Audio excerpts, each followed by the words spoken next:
이제 우리 손 교수님을 통하여서 역사관의 정립부터 시작을 해서 이제 이 역사가 어떻게 흘러가고 있으며 이제 이 동상의 환상을 통하여서 하나님이 무엇을 우리에게 가르쳐 주시고 지시하고 있는지, 역사의 어느 시점에 있는지 이러한 것을 우리가 많이 깨달을 수가 있었습니다.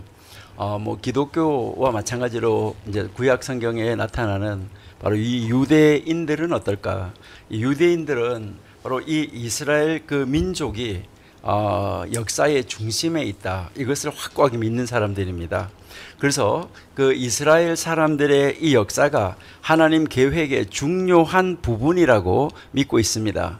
그렇기 때문에 다니엘도 우리 민족이 포로에서 언제 어떻게 구원을 받겠느냐는 것을 계속해서 이제 하나님을 향하여서 질문을 하고 그것을 가지고 기도했던 것을 우리가 알 수 있습니다. 그래서 이스라엘의 이 영속성은 바로 이 유대인의 역사관에서 아주 중요한 요소다 하는 것이죠. 그래서 유대인들은 사실 디아스포라로 전 세계에 흩어져서 살고 있지만 그 유대인들의 존재와 유대인들의 신앙은 지금 현재까지 유지되고 있습니다. 이것은 하나님의 약속이 계속해서 이루어지고 있다 하는 것을 그들은 증거한다라고 이야기를 하고 있습니다. 그래서 이제 이 유대인들의 역사관은 하나님의 주권 아래에서 진행되는 바로 선형적이고 직선적이고 목적이 있는 역사다라는 것입니다. 그러니까 반드시 목적이 있고 목표가 있다는 것입니다. 그래서 이스라엘 민족이 하나님의 언약 백성으로서 선택을 받았다는 이 신념을 바탕으로 이제 이 역사를 해석하고 있습니다. 또한 이 역사가 하나님의 뜻과 계획에 따라서 진행이 되고 메시아적인 구원을 향하여서 나아가고 있다. 이것은 우리 뭐 기독교와 비슷합니다. 약간의 차이는 있지만, 그래서 이렇게 흘러가는 과정에서 회개와 구원, 그리고 고난과 희망, 그리고 이스라엘의 연속성은 유대교 역사관의 아주 중요한 요소로 자리 잡고 있다는 것이고요. 이 모든 것은 하나님의 계획과 약속 속에서 이루어지고 있다, 이것을 이제 강조하는 것이죠. 그러니까 그런 그 역사 속에서 이 다니엘 2장의 이 동상 환상에 대해서 유대인들은 어떻게 볼까 하는 것이죠. 먼저 우리가 한번 보는데요, 여기서 느부갓네살 왕이라는 사람이 등장을 하는데, 여러분 이 다니엘서에서 이렇게 볼 때는 이름도 굉장히 중요하다고 생각이 됩니다. 여러분이 잘 아신 대로 다니엘 이러면은 여기서 다니 하면 나의 판단, 그리고 엘은 하나님이죠. 나의 판단자는 하나님이시다. 그런데요, 이 바벨론에 데리고 가서 바벨론 사람들이 이름을 바꿔줘요. 무엇으로 바꿔줬나요?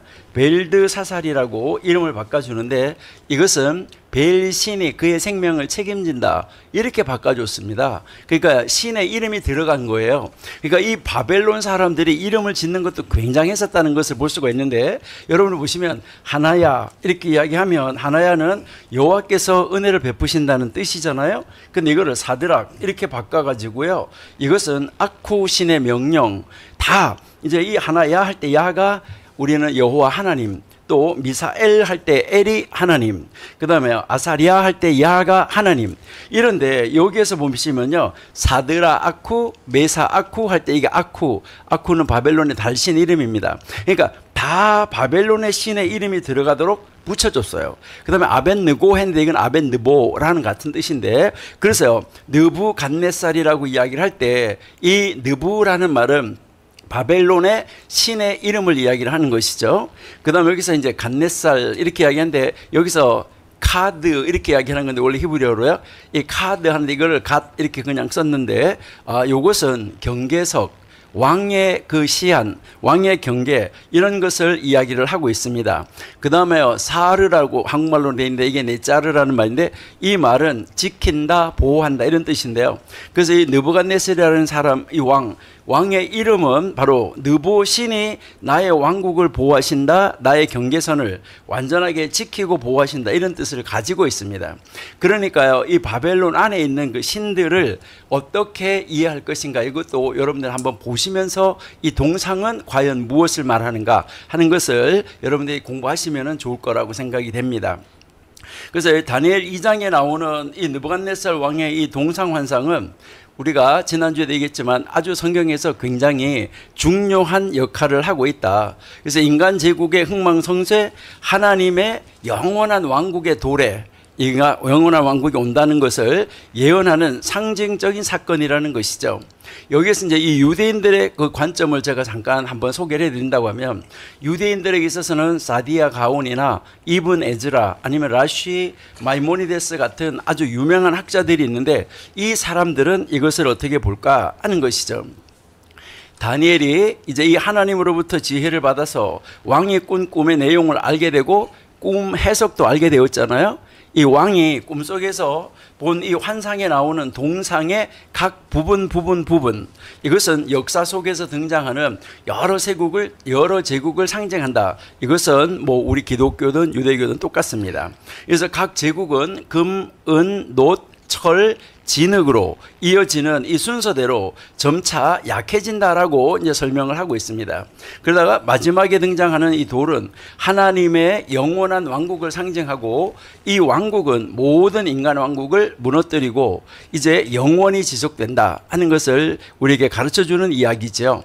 여기에서 우리가 좀 주의해 봐야 될 단어가, 우리가 지금 동상환상이라고 이야기하니까 이 동상이라는 단어, 바로 이 신상이라는 단어, 이것을 여러분 한번 보셔야 되는데, 이 신상이라는 단어를 여러분은 잘 아시는 단어입니다. 이게 보통 히브리어로 젤렘이라고 이야기를 하는데, 이것은 형상 아니면 모양 아니면 우상 이런 말로 쓰이는 단어입니다.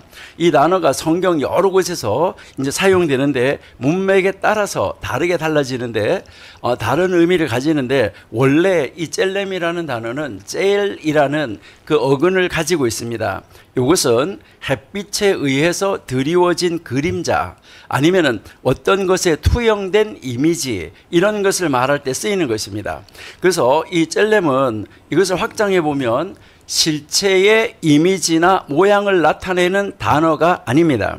그러니까 이 단어의 본질의 의미는 본체와는 다르다는 것입니다.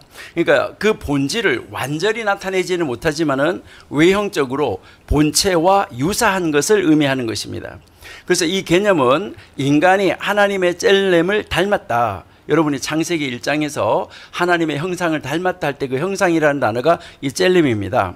그렇지만 하나님 그 자체가 아니고 하나님의 영적 도덕적 특성을 반영한다는 의미로 사용된 단어입니다. 그래서 우리가 이제 이 성경에서 젤렘이라는 단어의 이 용례를 한번 찾아보는 것은 중요한데, 주로 세 가지입니다. 하나님의 형상, 우상, 인간 또는 다른 존재의 형상, 이 모습을 그려냈다는 것이죠. 그래서 우리 창세기 1장 26절, 27절은 여러분이 잘 아시는 것이잖아요. 그러니까 하나님이 이르시되 우리의 형상대로 우리의 모양을 따라 사람을 만들자 했을 때 여기에 형상이 젤렘입니다.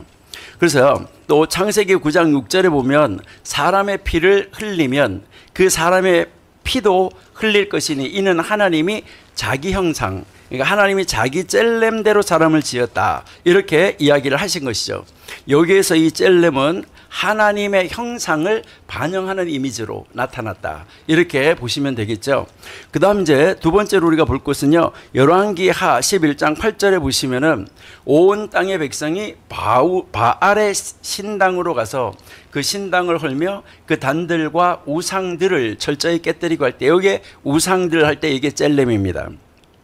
에스겔 7장 20절에서 그들의 아름다운 장식으로 교만을 삼았으며 그 가증한 형상과 할 때 이게 젤렘입니다. 그리고 또 이제 에스겔 16장 17절에서 네가 또 내 장식품 곧 내게 준 내 금, 은 장식품을 가지고 자기를 위하여 남자 형상을 할 때 이게 이 형상이라는 단어가 젤렘입니다.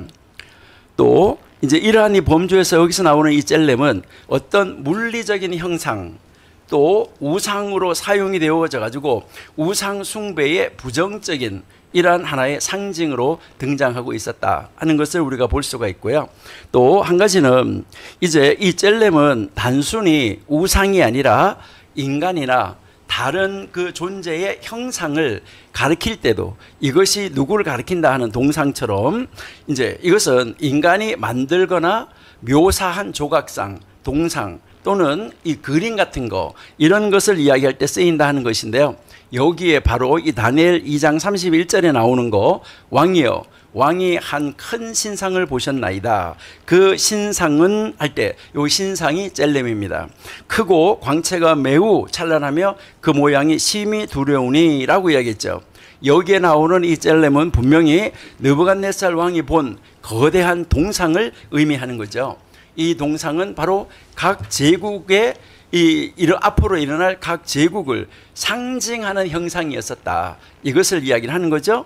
그래서 인간 제국의 이 권력을 이제 그 시대별로 보여주는 그런 하나의 상징을 보여주는 동상이다 하는 것을 우리가 알 수가 있죠.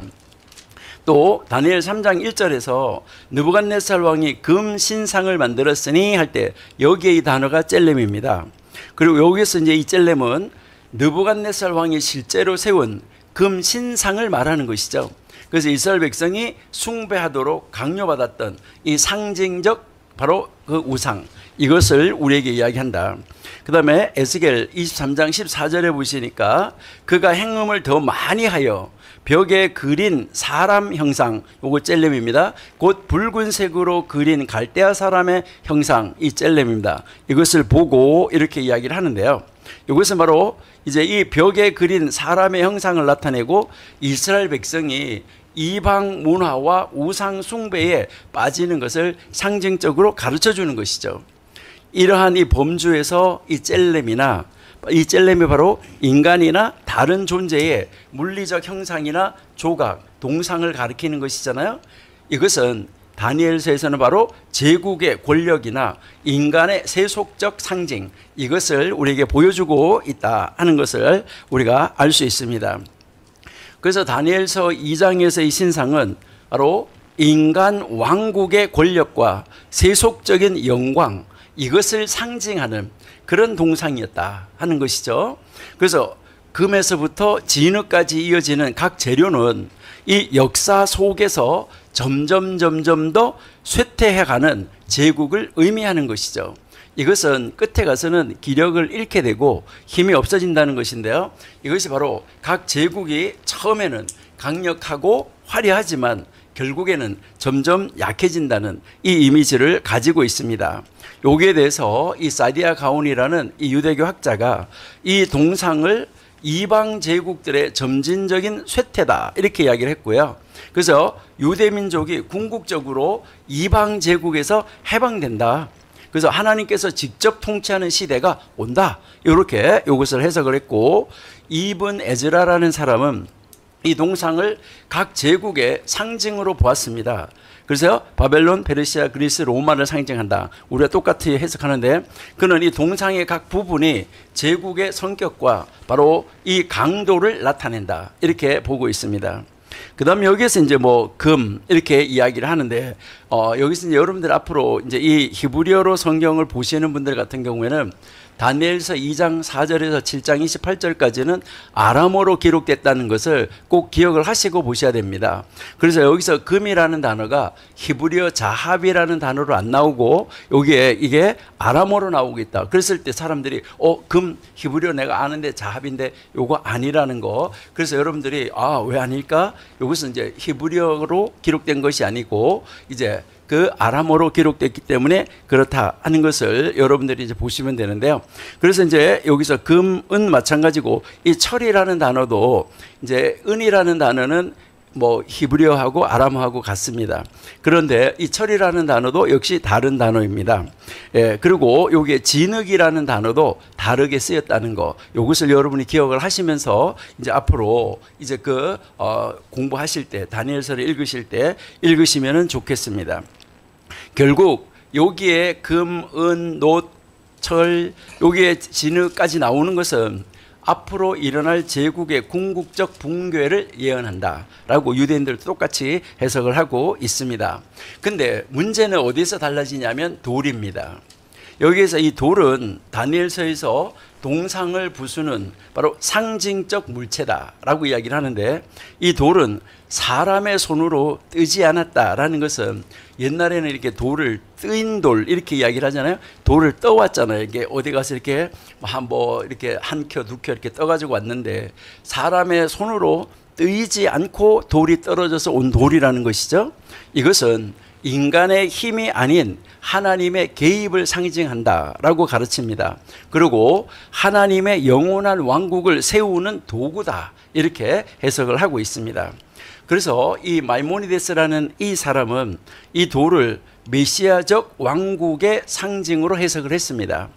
이것은 모든 세속적 권력이 무너지고 하나님의 왕국이 영원히 세워질 것이다, 이것을 상징한다라고 말을 했고요. 사디아 가온이라는 사람은 이 돌을 하나님의 심판과 구원의 도구로 해석했습니다. 그래서 이방 제국의 권력이 끝나고 하나님의 통치가 도래한다, 이것을 이야기를 했습니다. 이렇게 우리가 보면 유대교에서 이 다니엘 2장의 동상 환상은 이스라엘 민족과 연관된 예언으로 이렇게 해석을 하고 있습니다.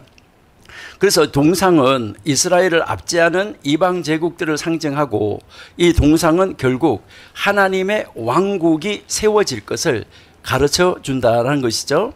그래서 여기에서 이 환상을 이스라엘의 희망으로 보는 거죠. 그러니까 유대 민족이 이방 제국의 억압에서 해방된다. 그러니까 다니엘도 우리나라 앞으로 어떻게 될 거냐, 이것을 계속 물었을 때 70일을 가르쳐 주면서 어떻게 될 것이라는 것을 보여준 것이잖아요. 그러니까 이 하나님의 심판과 함께 메시아 시대가 온다는 것이죠. 이것은 각 제국이 점진적으로 쇠퇴한다, 이것을 지금 강조하는 거잖아요. 이 예언이 민족적 구원의 상징이다, 유대인들의. 그래서 이 예언이 궁극적으로 하나님의 심판을 통해서, 뜨인 돌을 통해서 결국 유대 민족이 구원받을 것을 상징한다, 이렇게 해석을 하고 있습니다. 그래서 각 제국의 약화, 각 제국의 파괴, 멸망, 이것이 하나님의 통치의 도래, 그러니까 하나님이 다스리는 영원한 나라, 이 나라가 도래할 것이다, 이렇게 해석을 하고 있습니다. 그래서 특별히 이 환상을 메시아 시대와 연결한 유대인 학자는 마이모니데스입니다. 이방 제국이 무너지고 하나님의 왕국이 세워질 것이다, 이것을 기대했다라는 것을 우리가 알 수 있습니다.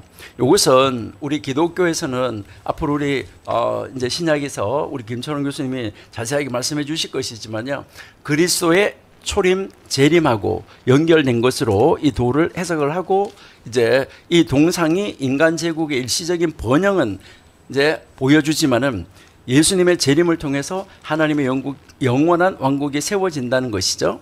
그래서 결국 예수 그리스도의 왕국이 세워질 것을 예언한다는 것이죠.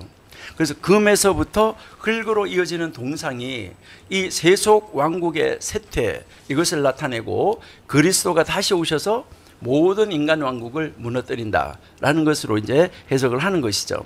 이 환상은 그리스도의 재림, 종말론, 그리고 하나님의 왕국이 인간 제국을 무너뜨리고 영원히 세워질 것이라고 강조한 바로 우리가 잘 아는 그 신학자가 존 칼빈이죠. 다니엘 이 2장의 이 동상 환상은 결국은 유대교, 기독교 모두에게 있어서 중요한 예언이죠.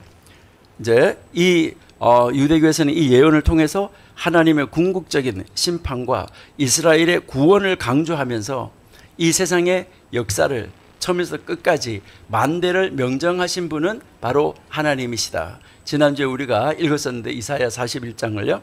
근데 오늘은 우리 다른 성경 한번 보면서 이제 유대인들도 무엇을 이야기하냐면 하나님께서 모든 역사를 주관해 가시고 계시는데, 바로 이 동상 환상이 느부갓네살 왕에게 나타난 것도 이것은 결국 하나님의 왕국이 임하는 그 시간을 보여주면서 유대인들에게 고난 속에서 희망을 줬다, 이렇게 그들이 이야기하고 있습니다. 그러니까 지금 이 느부갓네살 왕을 통해서 지금 고난 속에 있지만은 이 느부갓네살이 본 이 동상 환상을 통해서 하나님께서 결국은 이렇게 하실 것이구나 하는 것을 보여주셨다는 것이죠. 그러니까 만대를 다 하나님이 운행하신다라는 것을 가르쳐주고 있다는 것입니다. 우리 욥기 12장 23절 24절을 보겠습니다. 될 수 있으면 이제 우리 손원배 교수님께서 작지 않은 구절만, 아까 읽으시는 구절 많이 있으니까요. 욥기 12장 23절, 22절 23절 22절부터 봅니다. 어두운 가운데서 은밀한 것을 드러내시며 죽음의 그늘을 광명한 대로 나오게 하시며, 자 23절입니다. 만국을 커지게도 하시고 다시 멸하기도 하시고 열국으로 광대하게도 하시고 다시 사로잡히게도 하시는 하나님, 이 하나님을 지금 고백하고 있는 것을 볼 수가 있고요. 시편 33편 10절 한번 보실게요. 시편 33편 10절. 네, 여호와께서 열방의 도모를 폐하시며, 그러니까 여기서 열 나라, 모든 나라의 도모, 계획, 이거 인간들이 계획하는 모든 것을 지금 뭐 하신다는 거죠? 다 폐하신다는 것이죠. 그러니까 느부갓네살의 동상을 통해서도 분명히 보여주는 거잖아요. 민족들의 사상을 다 무효하게 한다. 그러니까 아까 우리 손배 교수님이 그 사관에 대해서도 많이 이야기를 하셨었는데 그 모든 사상들은 다 하나님이 폐하시는 것이죠. 11절 보실게요. 여호와의 도모는, 그러니까 하나님의 계획하심은 영영이 서고 그 하나님의 일하심 심사는 대대에 이른다, 이렇게 가르쳐주고 있는 것이죠. 그러니까 이 역사 속에 지금 들어가 있다, 이것을 이야기를 하는 것인데요. 이사야 46장 10절 한번 보실게요. 이사야 46장 10절. 내가 종말을 처음부터 고하며, 그러니까 종말을 처음부터 고하며 아직 이루지 아니한 일을 옛적부터 보이고 이르기를 나의 모략에 설 것이니 내가 나의 모든 기뻐하는 것을 이루리라 하였노라. 지금 이 다니엘서 이 환상, 이 동상 환상이나 이제 이 70일에까지 이 모든 것을 통해서 하나님은 처음부터 고하고 아직 이루지 아니한 일들을 옛적부터 보여주고 하나님의 모략은 영원히 설 것이다 하는 것을 우리에게 가르쳐주고 있다 하는 말씀이죠. 다니엘 2장 21절 보실게요.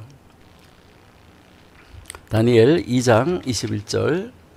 그는 때와 기한을 변하시며 왕들을 폐하시고 왕들을 세우시며 지혜자에게 지혜를 주시고 지식자들에게, 바로 지식자에게 총명을 주시는도다.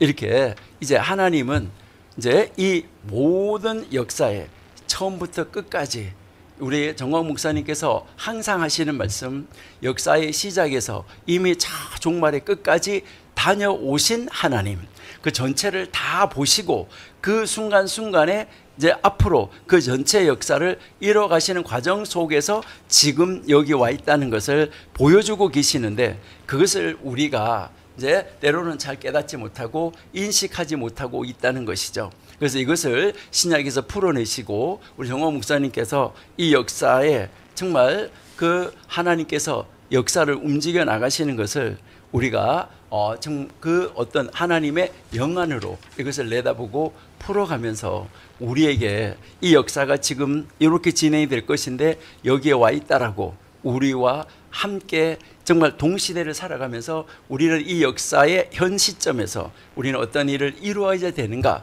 이것을 제시하고 그것을 숙제를 우리에게 제시하고 우리가 앞으로 이 일을, 이 역사를 써가는데 우리가 어떻게 쓰임받아야 될까 하는 그 역사적 현장으로 나오라는 바로 이 선지자적인 외침을 하고 있는 놀라운 설교의 말씀이 바로 우리 정광 목사님께서 외치고 계시는 다니엘서의 이 미래의 역사를 주관해 가시는 그 하나님을 바르게 바라보고 하나님이 기뻐하시는 자리로 나오는 우리가 되어야지 되겠다라는 그 하나님의 초대에 응하는 우리가 되면은 정말로 좋겠습니다.